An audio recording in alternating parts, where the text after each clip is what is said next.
Ladies and gentlemen, welcome back to the Intel Extreme Masters in Taipei for our final round of the Season 9 Championships. In 6 weeks' time, of course, we'll be heading off to Poland and Katowice to the Spodek Arena for another World Championship final. And the last two spots are up and running now from Taipei. These players in StarCraft 2 are aiming for the top 2 spots at the very least, but they're also looking for 750 points in the WCS rankings as well. Never too early to talk about WCS rankings. Apollo's back with us on the desk, and it's good for life so far. Great victory for him. Very easy in terms of the way he's gone through the group, but maybe not as easy as he might have thought in each individual map. Yeah, when anyone who hadn't have seen the games looks at the results, you just say, okay, yeah. 2-0, 2-0. Yeah. But there were some close games for sure. The 4GG second game was close, and both of the games, in my opinion, Soulkey were very 50-50. Yeah, could have gone either way. So we move on to the next game, which is our final game of the round. Let's just show you the bracket and show you how it's panned out, because there have been a couple of odd results in this one, I would say. San coming up 2-0 winner against 4GG. Now, I say surprising, but only because San's had about an hour's sleep overnight, is not feeling very good, and normally doesn't play well against Terrans. So that's an unusual result, to say the least. So 2-0 for San, and obviously with Soulkey losing in the upper bracket, that leaves us with the last two players in the bottom half of San versus Soulkey. Now, interestingly, these two met recently in the round of 32 in GSL.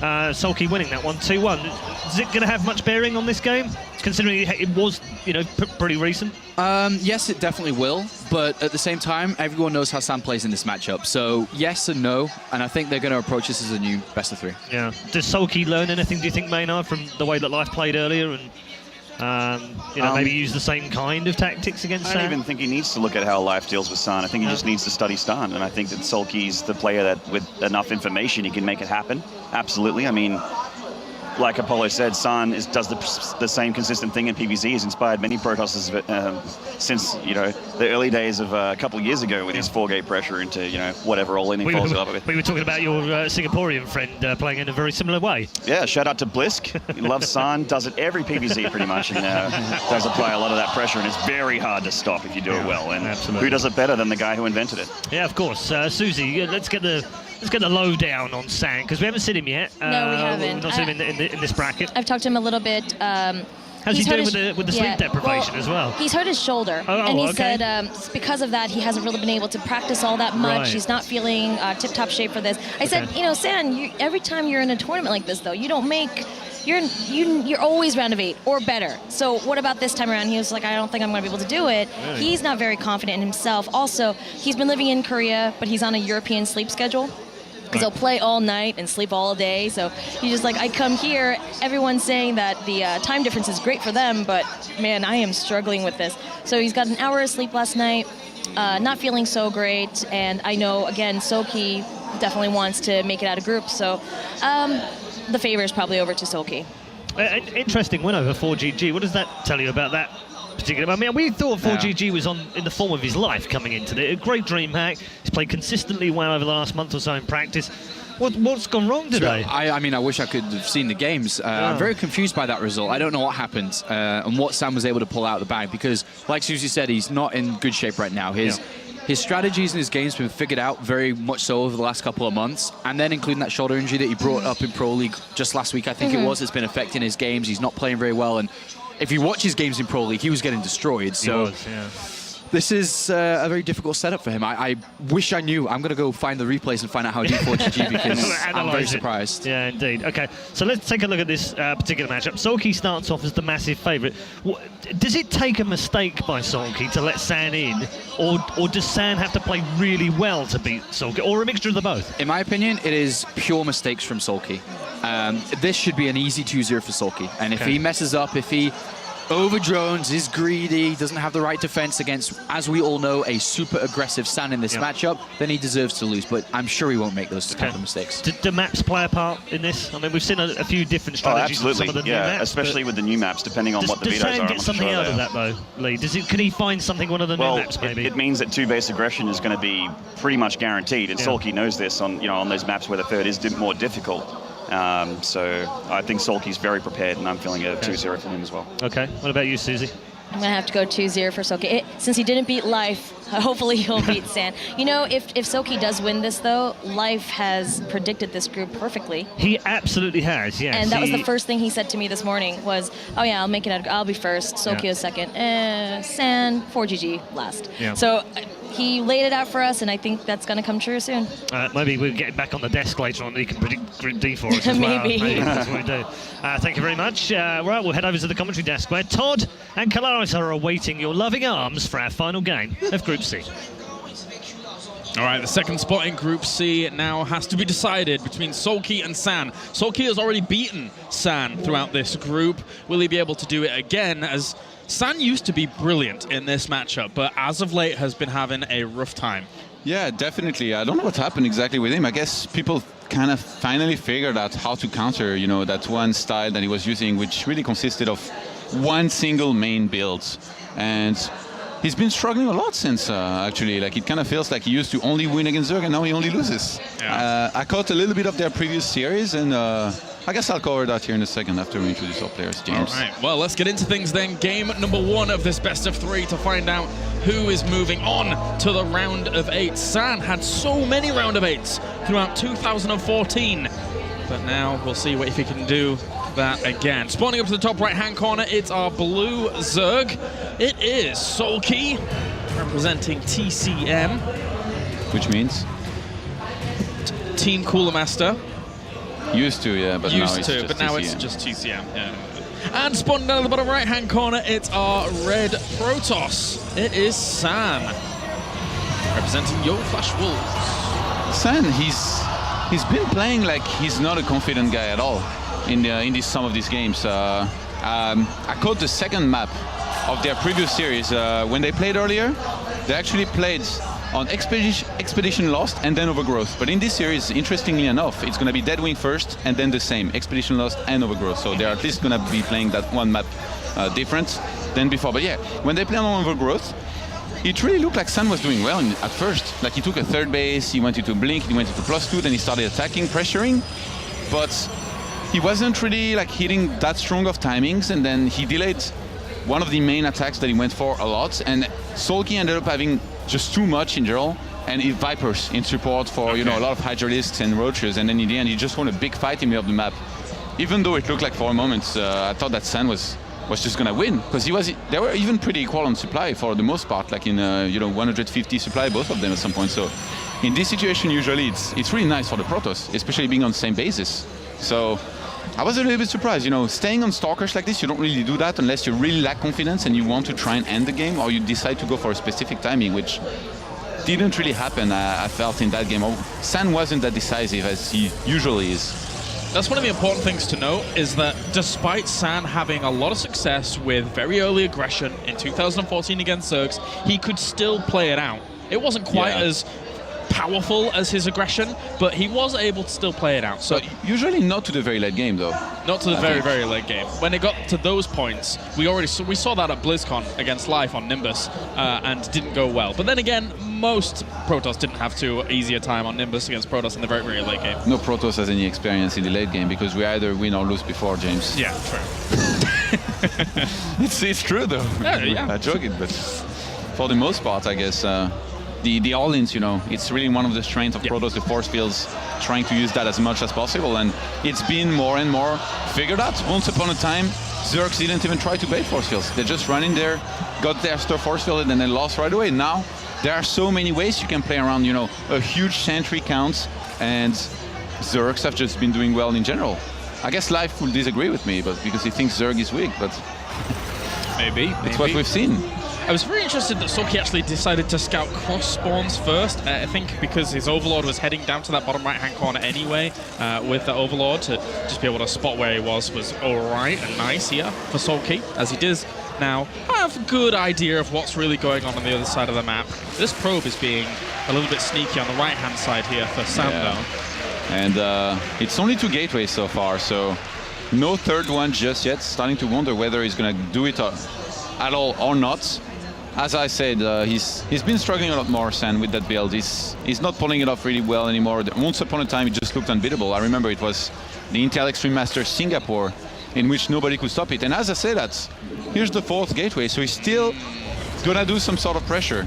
Yeah, there is a probe up to the top right, as we mentioned before, that was sneaking back and did find itself a little bit of comfort. He gets one ling, and actually the second ling is not going to be able to see the fourth gateway, so that's an important thing to note here. Soulkey is busy, by the way. I think it's pretty good, but it feels like every once in a while he will have that one series where he clearly underperforms. Even if you look at his match history, it's like he beats big names all the time. He's very consistent. He wins a lot more than he loses, but every once in a while, he's just going to lose a series here and there. And it just feels like he's playing a lot worse all of a sudden than he usually would. And not really sure why. Maybe a bit of inconsistency. Maybe. There was a lane that was trying to scout out on the right-hand side, didn't spot that pylon going down, but did spot the fact that some of those units from the watchtower were moving up to the top right-hand corner, which has given him idea as to where that Zealot was going. So he may check up there anyway, because why would a Zealot be moving up there from this point? Sam kind of gave it away here, but I do think that Soulkey kind of knows what might be headed for him here. Look at this. He's getting a spine crawler around his natural. He's going to start +1 melee attacks, which is something he did earlier when he played against San. And yeah, seeing this here is it's going to be very important in helping to hold it. But the thing is, San in this game, he does not want to commit too much to being aggressive with it. He's made a lot of probes. He went for a forge. He's taking a gas already around his natural. So he might just go into, you know, a +2 and blink and third base scenario here. Yeah, it might be a cool fake out because there's not, well, actually, I say there's not too many. He keeps warping in 2 Zealots at a time, so he's only up to 8. He could be at more. These sentries at the front, 3 sentries worth there, might tip him off to the fact that he doesn't have to make too many more lings, but he's got 20 out on one field right now. He's going to have 10 more. Zealot's going to be able to engage just a small pocket of the lings first, which actually divides them up quite nicely. The Queens weren't really able to do too much during that, as there's only 2 of them at the front, and prolonged Queen production has been something that's really helped out that kind of defense in the past, but here, didn't even need it. Sam's pro production wasn't really halted here for any moment. He got a supply block here at some point, but other than that, he's been pretty consistent. Actually, he hits another one because he hadn't plans for that one pylon that was going to get sniped here, but he's been doing a pretty good job of probing up. He's at 45 against 46 drones, which is definitely nice at this point in the game. Should be able to pretty easily take... Oh, nice. Couldn't warp in anything, so he saves the situation with a nice pylon here. And I really think that this is going to be a third base, but he's still faking out aggression. He has another recall. He can definitely move in the middle of the map, try to pretend that he's going to all in, force Soulkey into possibly making more defense, more units. But look at this. Soulkey with 14 more drones already on the way. Yeah, he's going to have a really strong economy very soon. Oh, he's going to get a cancel? Soulkey calls the bluff out of the way. Oh, wow. Very well done there by Soulkey to be able to catch that. So, yeah, you were totally right. Called the bluff. He saw in the main base the fact that there was a Twilight Council finishing up with his Overlord. And these lings are being so annoying while San is all the way over the other side. This might... Oh, my God. Okay, San, he's already tilting here, I think, a little bit. Look, he's adding more gates.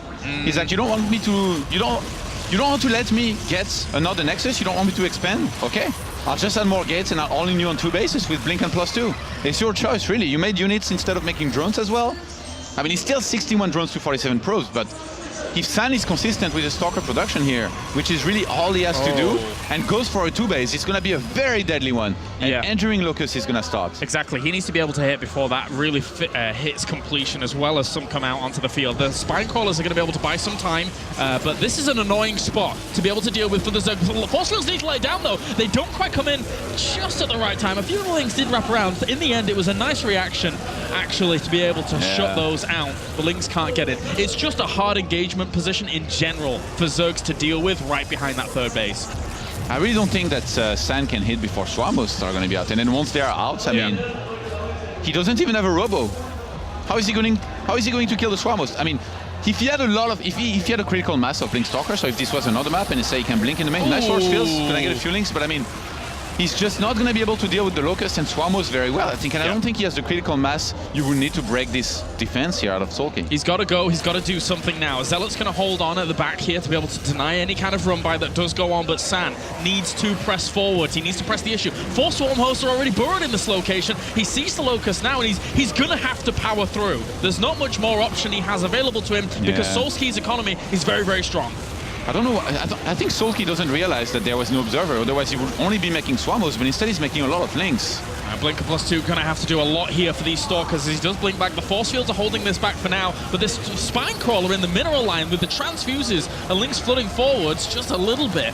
Sandy's going to start running out of steam here, and actually, he doesn't have that many force fields left. Demolishing Core is taking some damage. He's going to have to recall, I think. He blinks forwards to try and bring down that Spine Crawler, but as he blinks forwards, again, he has to keep using these force fields. He's losing a few of the sentries on the right, actually. Oh, was that Stalker at the front? But regardless, he doesn't have many more force fields to be able to continue on that push. He already realized that this was just not going to work against Swarmhost and that he needed detection, so he threw down a Robo in the midst of all this. Started his level 1 ground armor and goes for the third base, so he's dealt as much damage as he could, and he's going to transition. The Robo is in a very interesting location. He really, really wants detection over there very quickly. You shall not expand. Oh, and another denial on the third base. Soulkey on top of it time and time again. And it's not like it's not like he has vision there. He just knows when to go each time. There's some sick game sense we're seeing. I was wondering what Soulkey was going to do with all this gas, by the way, because while he was defending here, he amassed so much gas. I really thought that maybe going for Infestors might be the right choice, considering Sand doesn't have any transition to Colossus planned and he's mostly Stalker heavy. But instead of that, he's going to go for a Spire. So I guess a decent count of Swarmos with 11 now. He's going to go up to 15 with the 4 more he's adding on, possibly into a Mutat transition here.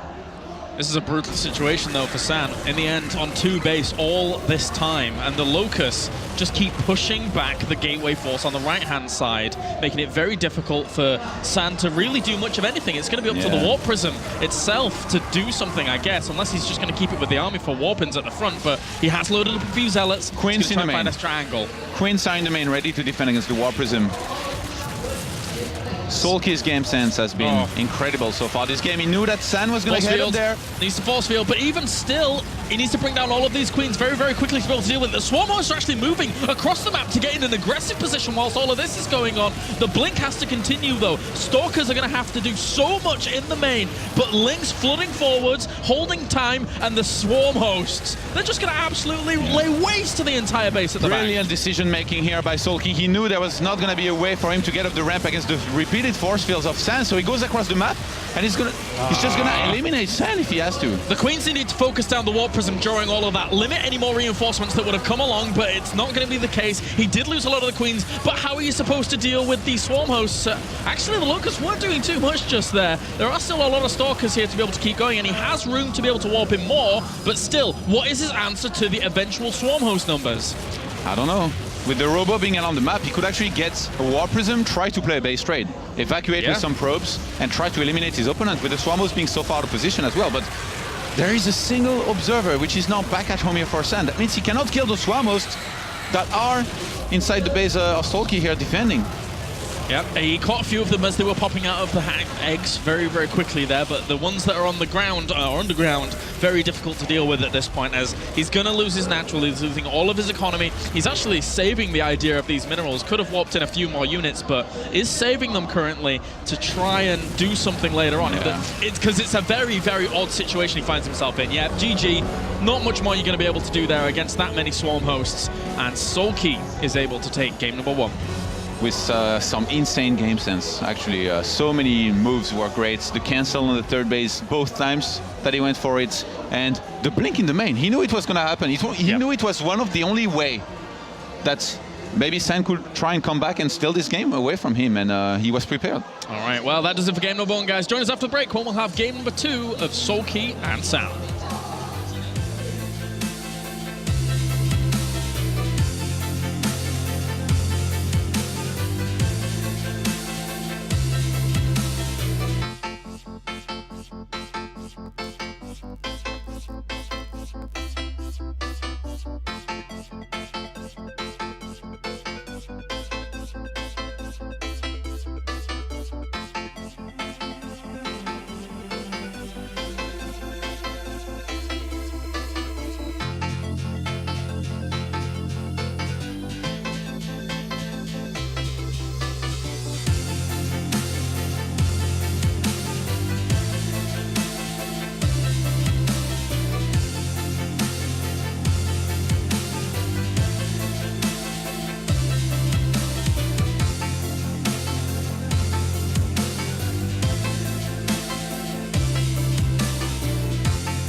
All right, welcome back to the Intel Extreme Masters Taipei as we're getting into game number 2 between Soulkey and San. It's going to be on Expedition Lost, and as you mentioned before, great game sense by Soulkey. Really is able to read the flow of the game so well. You know, this kind of move to me really goes to show the brilliance of a player like Soulkey. Not just the 2 base cancels, but being in a situation where he's held the initial Stalker attack and he says to himself, he's not going to break the front door. What's the next step for him? He's probably going to go for the main. He has Blink, he can get a War Prism probably, he can drop sentries on the ramp. I'm going to get ready for this. Gets all of these queens up his ramp, he's ready for any kind of War Prism harassment or Blink in the main. And in the end, even though it got breached and, you know, he lost a lot, he knew that with the Swarmos counter, it was definitely going to work out well for him. And so many players, I think, would have tried to, you know, burrow the Swarmos at their natural and try to go up the ramp.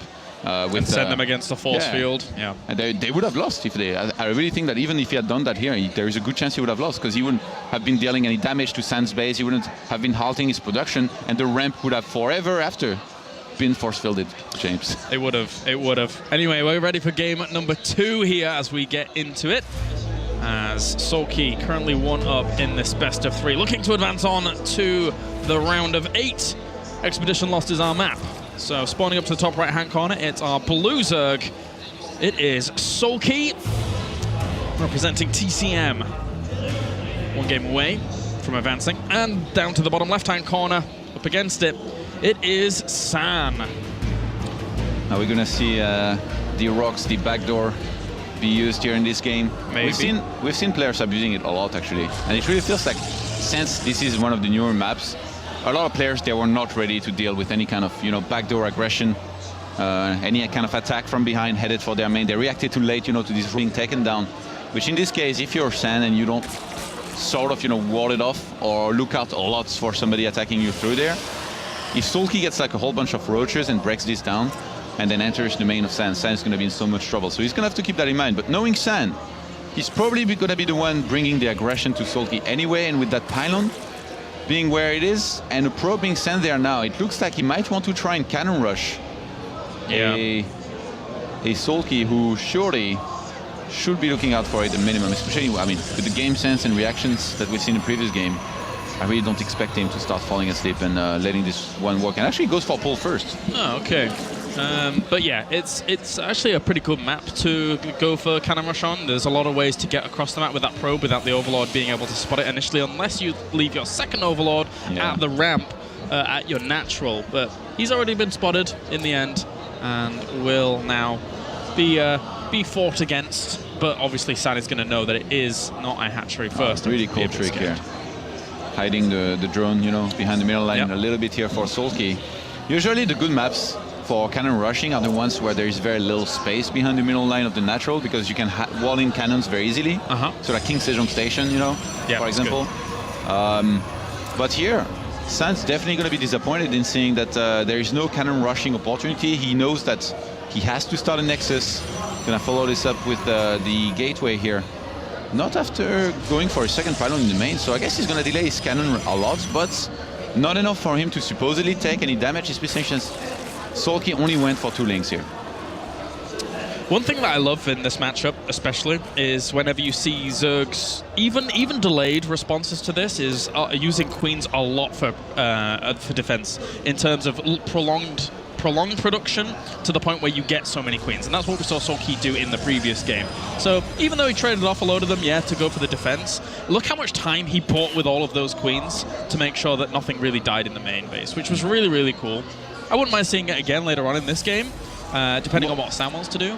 Moral of the story, Kylaris likes queens. I like queens. Actually, I totally agree with you. I think they did a great job that game. You know, not just the crisp spread, the injects, but being there to defend, having the transfuses. And it's definitely something that we see sometimes from some Zergs specifically. I don't think it's one of the traits of Soulkey's play, and he uses it every time, but in that previous game, definitely it did wonders for him. Now on this map, I don't think it will be nearly as good, just because of the way, you know, the base are far apart, and queens are very slow units. Yeah, they are. You see a lot of immortal pushes from Protoss on this map, actually, just to try and exploit the fact that thirds and seconds are very far away. Likewise, it doesn't really help the Protoss too much establishing a third base. So maybe Sang could go for something like that here. We'll have to find out in just a bit. There is some very force-fieldable ramps, actually, on this map, you know. ramps where you need either 2 or 3 force fields to completely lock them down. And I mean, San is that guy who loves to open, you know, with 4 gates pressure into Immortal Push, but now having kind of been forced into opening Forge Nexus, he's gonna open with a Stalker, the quick +1 behind this, and since the Link got in, he might delay his tech, so we're gonna see in a second what it is gonna be. And he seemed quite avid about getting that Ling. He was trying to zap away at it with the probe, so really wants to deny it, really wants to throw down his tech very soon. He's almost up to 100 gas. Is it gonna be a Robo? I think probably. I don't think he's gonna be a Twilight here. We really don't see that anymore, you know, rushing a quick Twilight, sometimes getting DTs, which is actually one of the things that can make it very strong. Well, that it won't be expected. Pushing the Overlord away, over at his main base at least. So Robo's coming in a little bit later if he would go for something like that. He's going to drop down some gateways here. Yeah. 2 only. I thought it's always 3 here when you open Forge like this. You have the money for it anyway. Go on, San, go on. Come on, one more. Be a good boy. Well, really trying to push these Overlords away, but they are being pesky. Roachhorn's going to get thrown down by Soulkey as well in response to really not seeing a whole lot. So wants to make sure he's going to be well and truly defended against anything that would come along his way, opening up his supply just a little bit in case he does need to pump out some of those Roaches. He's still making probes here, so starting to think he's going to be a 3rd base. And yeah, he sends a probe there. He's going to take it. And that being spotted with...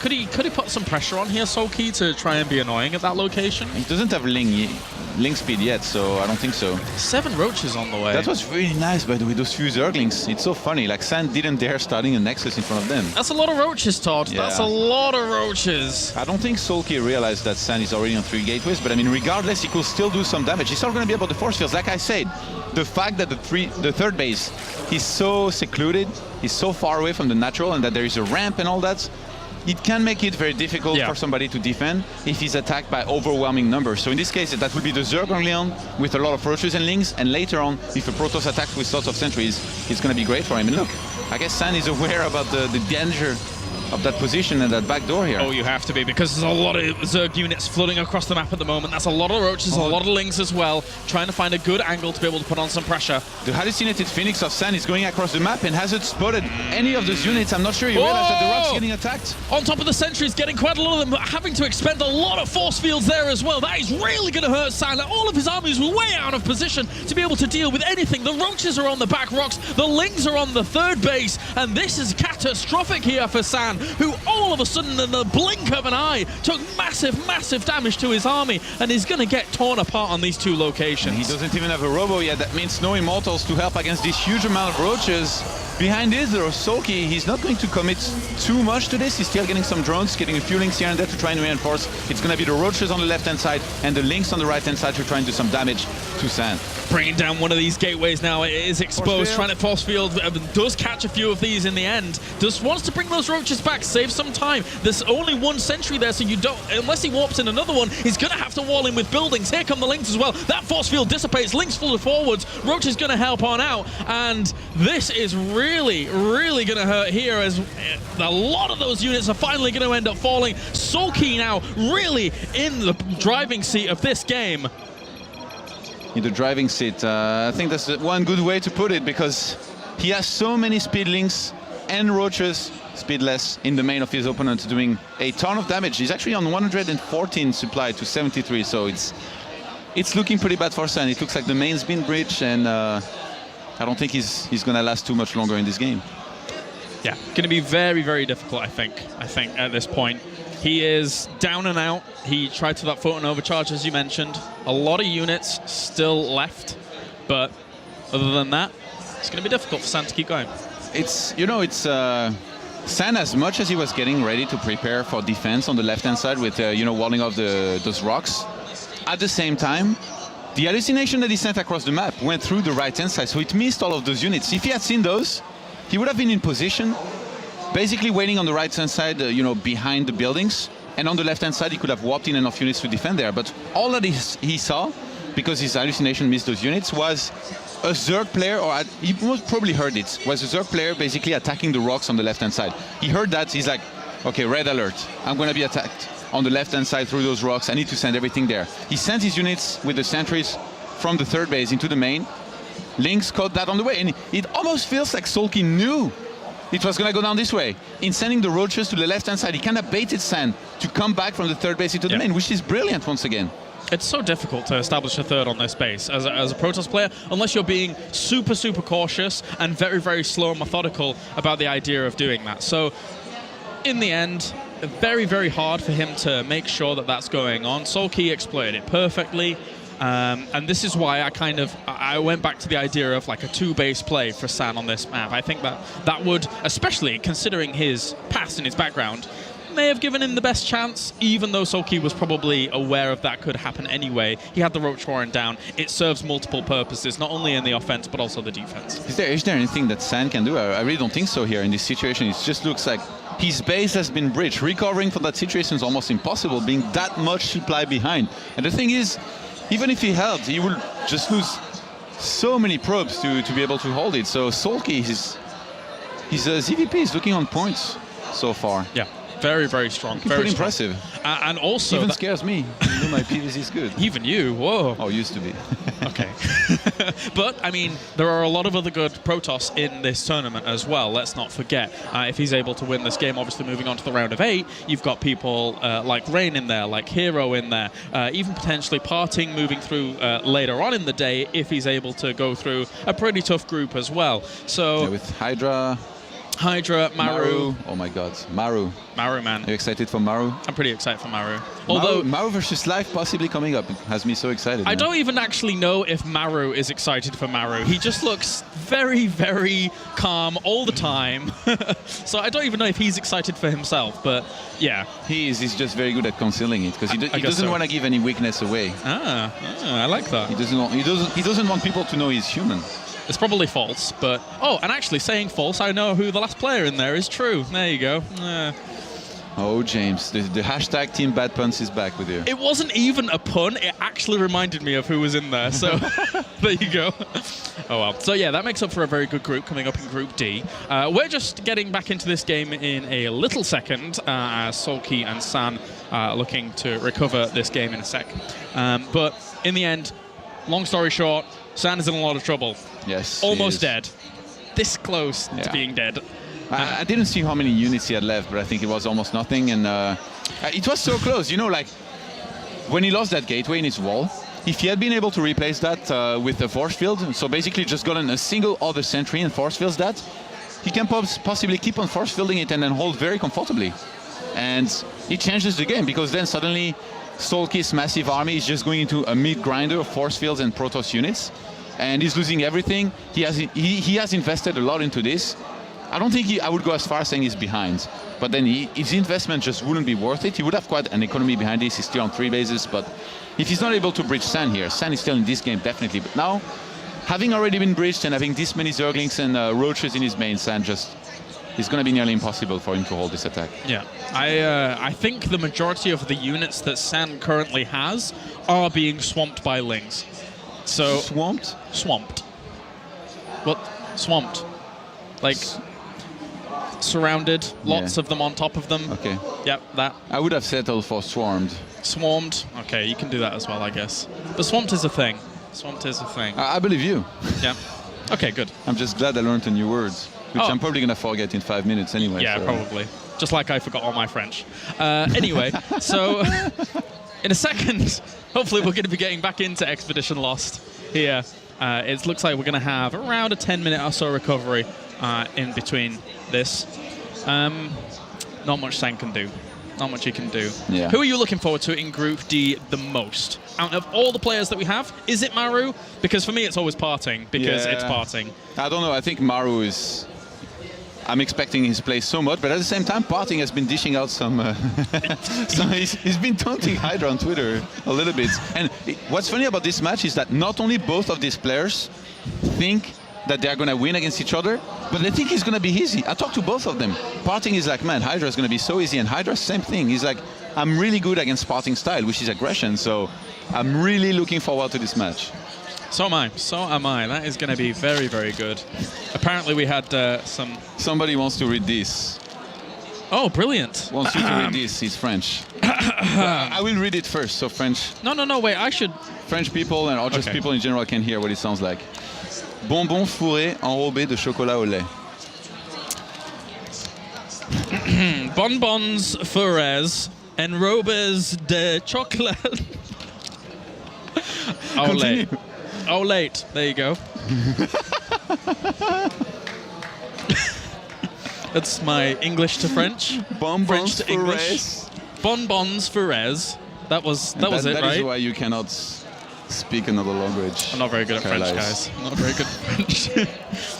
All right, it looks like we're getting back into the game. Let's go. Game number 2. It could be over very, very soon as it's all going very pear-shaped here, San. As you can see, the Ling's really on top of a lot of this army. Actually, the photon overcharge not there. GG. What an amazing finish to the end of the game. Game number 2 is done.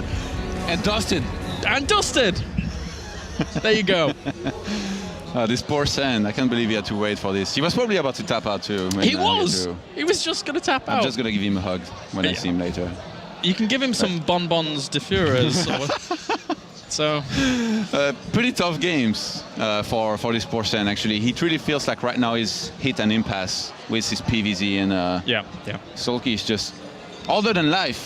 He's had a pretty easy time, you know. Made it through the open bracket, even tweeted it was very challenging to make it through the open brackets. Kappa, he tweeted that. Well, that cheeky guy. He shouldn't say that, considering how badly he's done. Well, not badly, but he wasn't able to go through the Intel Extreme Masters qualifiers in the past. But then he made it easily through the open brackets. All right, well, maybe he's back on form. Great. I'm happy for that. That's good. He lost his first series and went down into the lower bracket. It wasn't exactly easy. Okay. Anyway. So in just a little bit, I think we'll be able to hear from Soulkey. But that pretty much wraps up things for Group C. We've had what a lot of people have predicted to be the result. Obviously, Life going through in first place and Soulkey going through in second. And is anyone surprised? No, I don't think so. It was kind of all about the Protoss yesterday. One Zerg squeezed out of those groups. And today, so far in Group C, it's been all about the Zergs. Are we going to finally have a Terran make it?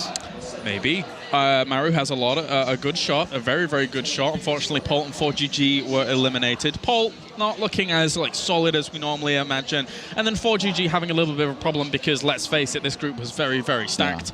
Yeah. So that's how the cookie crumbles, and unfortunately, both those. 4GG is so good TVT, and he doesn't get it too much actually. No. Even had it in WCS Challenger actually, and Marine Lord gave him a really good run for his money. So 4GG not looking as much with a spring in his step at the start of 2015. He did tweet that he thinks he needs more practice. So. Okay, fair play. Well, that does it for us here at the caster's desk, and we can now hear from the winner moving on to the round of 8. It's Soulkey.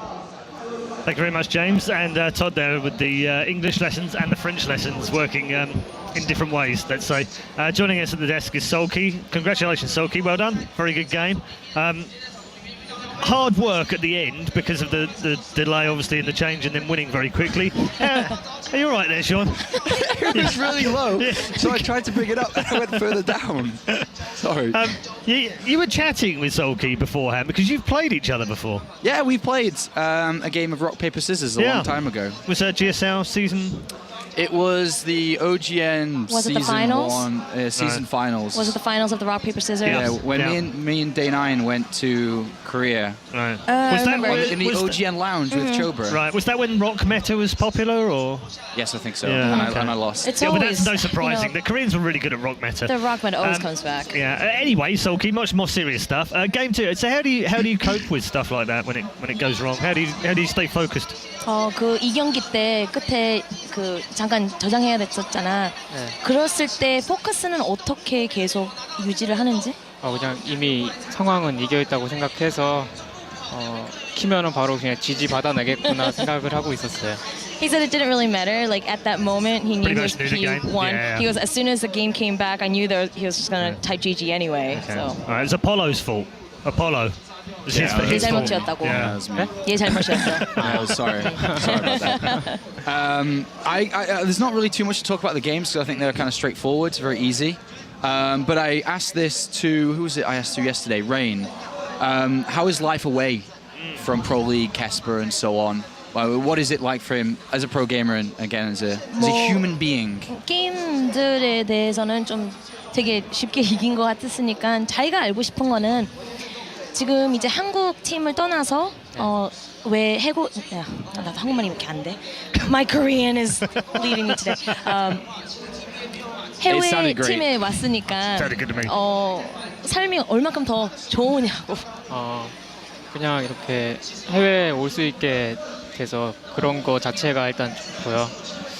혼자서 하니까 아무래도 조금 불편하긴 해도 편하긴 해요. 네. 이렇게 해외에 오는 게 저는 되게 좋아요. Okay.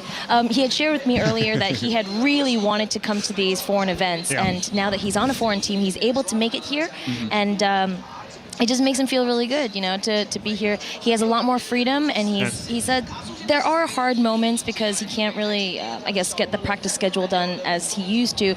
But other than that, the freedom is great. Okay, can you ask him if he's talked to Craig yet, and if he has, does he understand Geordie? To Craig. Yeah, I'm on the same as you two. Craig is one of the managers at TCM. so I just TCM에 wanna- 있는 매니저 크레이그 누군지 알아? 크랙이요? Yeah. 그 채팅으로만. He's only 봐서- talked to him through Okay, chatting. okay, that's good. Ask him when he does finally talk to Craig whether he actually understands anything he says. 'Cause it'd be really 크레이그라는 interesting. 분이 되게 사투리가 심하니까 같이 얘기하게 되면은 알아들 수 있냐고 하면 알고 싶다고. It's all good. Trust me, he's fine. Good guy. Okay, it's great. So you're enjoying stuff. You're enjoying life outside of Korea, and you're able to go to all these international. Are we going to see you at more internationals this year? At, other Intel Extreme Masters, DreamHack, whatever comes up. 2015년에 그 드림핵이나 IEM 같은데 더 많이 참가할 예정인지.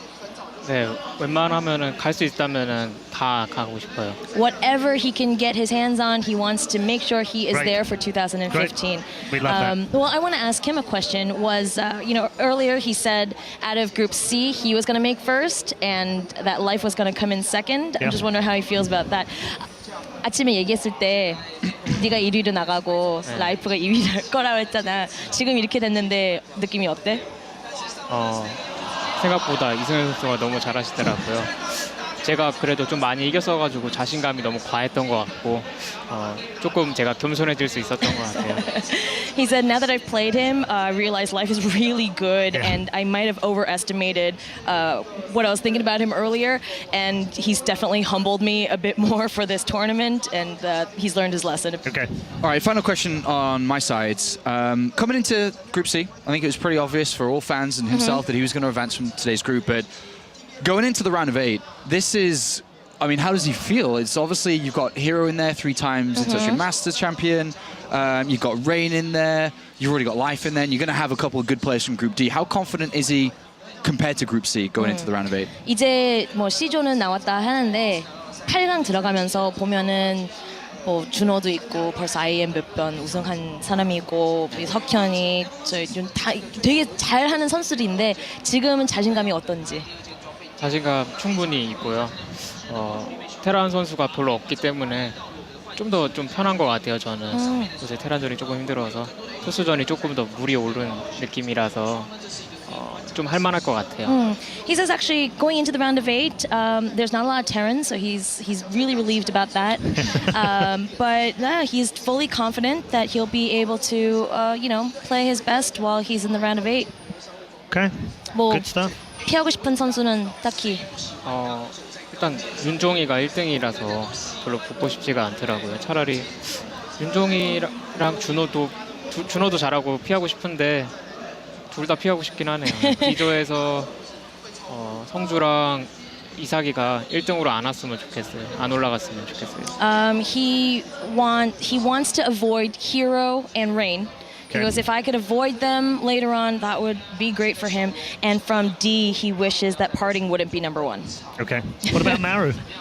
마루도? Oh, and Maru. Maru. And Maru. And that other really good Terran player. Indeed. All right. Thank you very much, Soulkey. Well done on advancing through Group C. We're going to take a very quick break here in Taipei, but when we come back, we'll head into Group D, our final group of the day and of the round of 16. So far, so good if you're a Protoss or a Zerg.